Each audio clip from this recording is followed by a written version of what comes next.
बिस्मिल्लाहिर्रहमानिर्रहीम अस्सलामुअलैकुम वरहमतुल्लाहि वबरकातुहू। उम्मीद है दोस्तों सब खैर आफिस से होंगे। आज के अपने इस वीडियो के अंदर हम CS 304 प्रैक्टिकल की जो असाइनमेंट नंबर 2 फाल 2023 है उसको कंप्लीट सॉल्व करेंगे।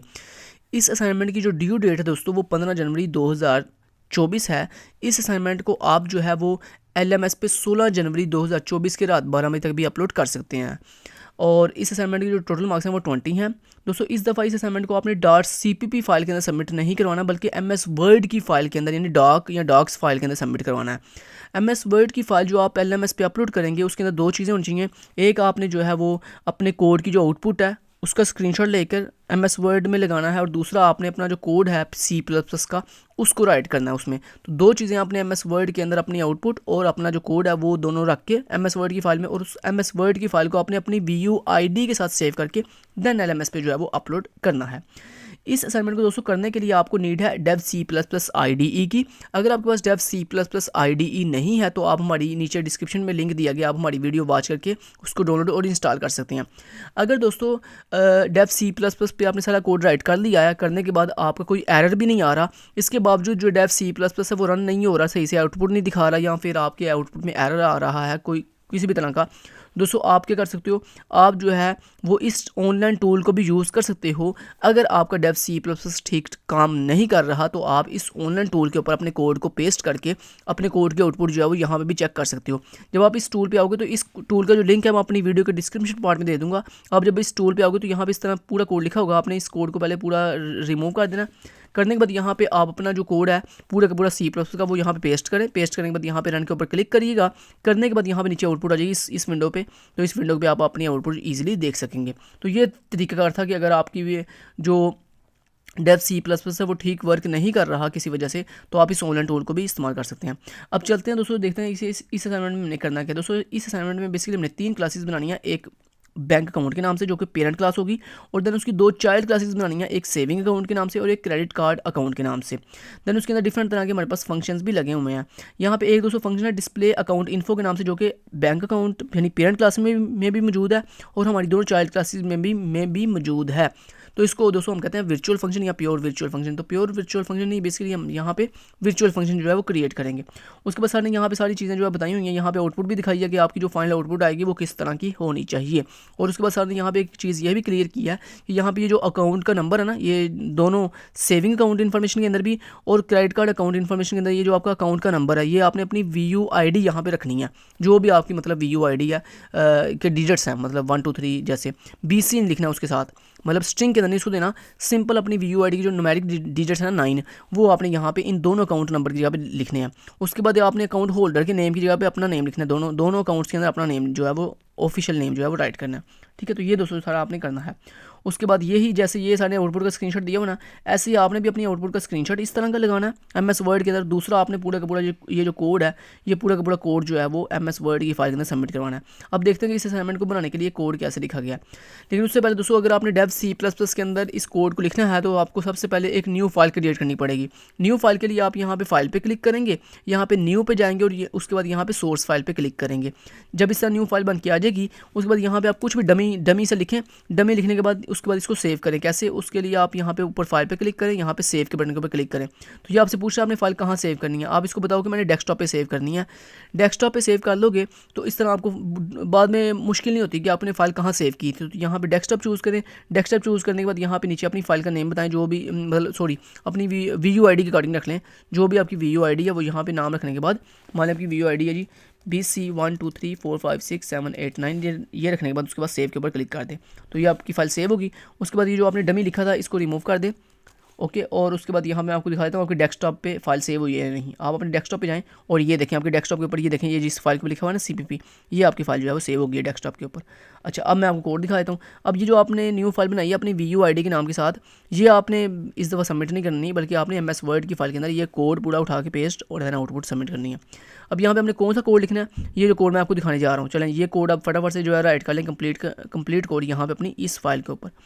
अब सबसे पहले ये देखें ये 3 हेडर फाइल लगी हुई हैं IO स्ट्रीम इनपुट और आउटपुट के लिए। उसके बाद स्ट्रिंग हेडर फाइल जो कि यूज़ होती है स्ट्रिंग हैंडलिंग के लिए। देन उसके बाद कोन्यू डॉट एच है जो कि कंसोल इनपुट और आउटपुट के लिए यूज़ होती है। देन उसके बाद यूजिंग नेम स्पेस स्टैंडर्ड हमारे पास एक लाइब्रेरी है। देन दोस्तों ये हमारे पास पेरेंट क्लास है जिसका नाम मैंने बैंक अकाउंट रखा है, जो कि जैसे सर ने हमें बताया था सेम एज इट इज़ वही नाम मैंने यूज़ किया है यहाँ पे। आपने अपनी तरफ से दोस्तों कोई भी नाम चूज़ नहीं करना, आपने सारे यहाँ पे सारे वही नेम रखने हैं जो सर ने हमें बताए हुए हैं।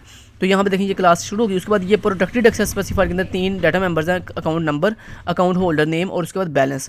ठीक है, अकाउंट नंबर के अंदर अकाउंट नंबर सेव होगा, अकाउंट बैलेंस के अंदर होल्डर नेम के अंदर नेम और बैलेंस के अंदर बैलेंस स्टोर होगा। उसके बाद दोस्तों यहाँ पे पब्लिक एक्सेस स्पेसिफायर के अंदर आगे ये देखें हमने ये बनाया हुआ है डिफ़ॉल्ट कंस्ट्रक्टर। तो आपने बिल्कुल सेम इस तरह डिफ़ॉल्ट कंस्ट्रक्टर बनाना है। एक चीज़ का ख्याल रहे दोस्तों, आपने गलती नहीं करनी, 1 बाय 1 एक एक लाइन को केयरफुली लिखा करें, कि आप बड़ी जल्दी लिखते हो फिर बाद में आपके एरर आते हैं, फिर आप कमेंट में कहते हो हमारा ये हो गया इशू, हमारा ये सारा एरर है, हमारा ये ठीक नहीं चल रही, हमारी आउटपुट नहीं आ रही, ये हो गया फलां लाइन पे ऊपर एरर है, ये ठीक करवा दें, आप हमें टाइम नहीं देते हैं, आपका जो है बहुत रूड बिहेवियर है, आप जो है वो सही से आंसर नहीं करते हैं। तो दोस्तों बजाय इसके कि आप बाद में इस तरह के कमेंट पास करें, आप पहले ही केयरफुली, जब आपको देखें कोड में कितना जूम करके दिखा रहा हूँ, यहाँ तो मैं आपसे छुपा रहा हूँ कोई चीज़, देखें कोई लाइन मैंने आपसे हाइड नहीं किया, मैं भी आपसे बाकी यूट्यूबर की तरह देखें इस कोड को ऐसे हाइड कर सकता था, लेकिन मैंने कोई हाइड नहीं किया। देखो आप पूरा कोड दिखा रहा हूँ, तो इसलिए कोड को केयरफुली जो है वो लिखा करें बजाय नेगेटिव कमेंट पास करने के। तो यहाँ पे ये सारा लिखने के बाद ये डिफ़ॉल्ट कंस्ट्रक्टर बन गया। अब इस डिफ़ॉल्ट कंस्ट्रक्टर के बाद ये है जी आपका पैरामीटराइज कंस्ट्रक्टर, जो कि हमारी वैल्यू जो है सेट कर रहा है किसकी भला, हमारे डाटा मेंबर्स की। तो ये आपने ऐसे ही सेम एज इट इज़ लिखना जैसे आपको दिखाया जा रहा है। ये कॉल लगा हुआ है, फिर उसके बाद ये फंक्शन का नाम है, उसके बाद ये राउंड ब्रैकेट के अंदर वेरिएबल आर्गूमेंट्स है, उसके बाद ये कॉमा लगा हुआ है, देन उसके बाद ये देन फिर नीचे हमारे जो है ना वो है जी हमारे डाटा मेंबर, सॉरी ये फंक्शन का नाम नहीं है, ये हमारे डाटा मेंबर का नाम है। उसके बाद ये भी डाटा मेंबर का नाम लिखा हुआ है, और उसके बाद ये हमारे क्या जी आर्गूमेंट का नाम है, उसके बाद कॉमा, देन उसके बाद ये सारा ऐसे आपने कोड लिख लेना। उसके बाद ये हमारे पास वर्चुअल फंक्शन बना हुआ है, ठीक है, डिस्प्ले इन्फो के नाम से, जो हमारी इन्फो डिस्प्ले करेगा, और आपने इसको ऐसे ही क्रिएट करना है। उसके बाद ये क्लास लास्ट स्टैंड हो रही है पेरेंट क्लास, जहाँ लास्ट पे सेमीकोलन लगा हुआ है। देन उसके बाद नेक्स्ट चलते हैं अब हमारी सेविंग अकाउंट वाली क्लास पे। सॉरी यहाँ पे ये अगर स्टार्ट होगी हमारी सेविंग अकाउंट वाली चाइल्ड क्लास। ये इनहेरिट हो रही है कहाँ से, हमारी बैंक अकाउंट क्लास के साथ। उसके अंदर प्राइवेट एक्सेस स्पेसिफायर के साथ हमने इंटरेस्ट रेट नाम से वेरिएबल बनाया हुआ है। पब्लिक एक्सेस स्पेसिफायर के अंदर हमने क्या किया, डिफ़ॉल्ट कंस्ट्रक्टर क्रिएट किया। उसके बाद ये पैरामीटराइज कंस्ट्रक्टर है आपका। उम्मीद है अब आपको पैरामीटराइज जो कंस्ट्रक्टर है उसका कोड आगे से यहाँ से दिखाई नहीं दे रहा होगा, मैं आपको आगे करके दिखा देता हूँ। यहाँ पे आप उम्मीद है आपने यहाँ तक वैसे ये पहले लिख लेना, ये जितना दिखा रहा हूँ। उसके बाद ये दोस्तों आपका गेट इंटरेस्ट रेट वाला फंक्शन जो क्या कर रहा है, आपका इंटरेस्ट रेट गेट करके आपको दे रहा है। ठीक है जी, चलें जी। तो यहाँ पे उम्मीद आपने यहाँ तक कोड लिख लिया होगा। अब ये जो कोड आपको दिखाई नहीं दे रहा, इसको दिखा देता हूँ। ये देखें ये कोड ये वाला था ऐसे, ठीक है, ये डबल इंटरेस्ट और इंटरेस्ट के आगे ये ऐसे राउंड बैक जो स्मॉल ब्रैकेट है वो क्लोज हो रही है, और उसके बाद बाकी तो उम्मीद आपको नीचे वाली लाइन तो नज़र आ ही रही होगी। ठीक है जी, इतना कोड कर लिया। अब आपको नीचे चल के दिखाता हूँ जनाब, यहाँ से आगे नेक्स्ट यहाँ से। उसके बाद ये डिस्प्ले इन्फो फंक्शन जो कि वर्चुअल फंक्शन बना हुआ है, हमारी पेरेंट क्लास में भी था और यहाँ पे भी है। यहाँ पे ये बेसिकली क्या कर रहा है, एक तो हमारे जो पेरेंट क्लास के अंदर जो डिस्प्ले अकाउंट इन्फो वाला फंक्शन था उसको कॉल कर रहा है वर्चुअल फंक्शन, और उसके बाद अपना इंटरेस्ट रेट जो है वो स्क्रीन पर डिस्प्ले करके दे रहा है हमें। और उसके बाद यहाँ पे क्लास खत्म होगी पहली वाली। उसके बाद ये दूसरी क्लास शुरू हो गई क्रेडिट कार्ड अकाउंट वाली, ये भी इनहेरिट हो रही है बैंक अकाउंट के साथ से। अब नेक्स्ट आपको कोड दिखा देता हूँ।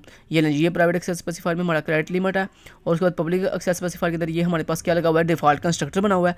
देन उसके बाद ये पैरामीटराइज कंस्ट्रक्टर है, इसको भी दिखाऊंगा, पहले नोट कर लें गौर से अच्छे से। उसके बाद यहाँ पे ये फंक्शन जो क्रेडिट लिमिट गेट करके दे रहा है हमें। चलें, उम्मीद है आपने यहाँ तक लाइन नंबर 64 तक ये सारा कोड लिख लिया होगा। अब मैं आपको दिखा देता हूँ यहाँ पे जो आपको दिखाई नहीं दे रहा है, ये देखें ये है जी डबल, आगे लिमिट, आगे जो स्मॉल ब्रैकेट है वो क्लोज हो रही है। ठीक है, स्मॉल ब्रैकेट आपकी लास्ट पे यहाँ पे इस लाइन पे क्लोज हो रही है, उसके बाद लास्ट पे तो आपको नेक्स्ट लाइन तो दिखाई दे ही रही होगी।